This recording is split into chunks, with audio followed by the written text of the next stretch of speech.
अस्सलाम वालेकुम नाज़रीन, नवां ॾिसी रहिया आहियो HRJDO न्यूज़। खानवान लॻ कोटड़ी कबीर में PPHI पारां बेसिक हेल्थ यूनिट में कम्युनिटी सपोर्ट ग्रुप मेंबरनि सां माहवार गॾिजाणी थी। गॾिजाणी में शहरी ताज सदर मौला बख्श थेबो, सैयद निसार अहमद शाह, कयूम मीमुन, हाफिज़ किरम सोलंकी, अमीर बख्श सोलंकी, रोशन चन्ना, सुल्तान बुर्दी, शाहिद मीमुन ने ॿियनि शिरकत कई। जॾहिं त गॾिजाणी खे in charge medical officer doctor Zulfiqar Ali Soomro, lady doctor Zarina Noonari, PPHI monitoring valuation officer Gadda Hussain Chachar, social organiser Waheed Hussain Bhatti ऐं न्यूट्रिशन कोऑर्डिनेटर हाकुम अली कलंदरी गॾिजाणीअ खे ख़िताब कंदे चयो त तव्हांजे साथ ऐं असांजी महिनतुनि सां ज़िले नौशरो फेरोज़मी कोटड़ी कबीर अस्पताल OPD तोड़े डिलीवरी केसनि में पहिरीं नंबर ते आहे। नॉर्मल डिलीवरी केसनि लाइ 24 कलाक अस्पताल खुलियल रहे थी।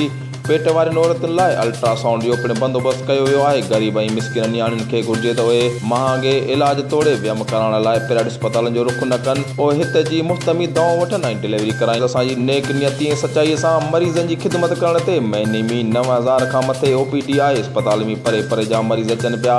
हमेशह मरीज़नि जो अस्पताल अंदरि मेलो मतल हूंदो आहे, उन करे जो हिते ग़रीब मरीज़नि लाइ हर सहूलत मयसर आहे। अहिड़ी तरह मौला बख्श थेबे, कयूम मीमुन, सैयद निसार अहमद शाह, रोशन चन्ने ऐं ॿियनि अस्पताल जी कारकर्दगीअ ते रोशनी विधी। साथी रिपोर्टर परवेज़ हुसैन पंड सां गॾु वज़ीर उनड़ HRJDO न्यूज़ हैदराबाद।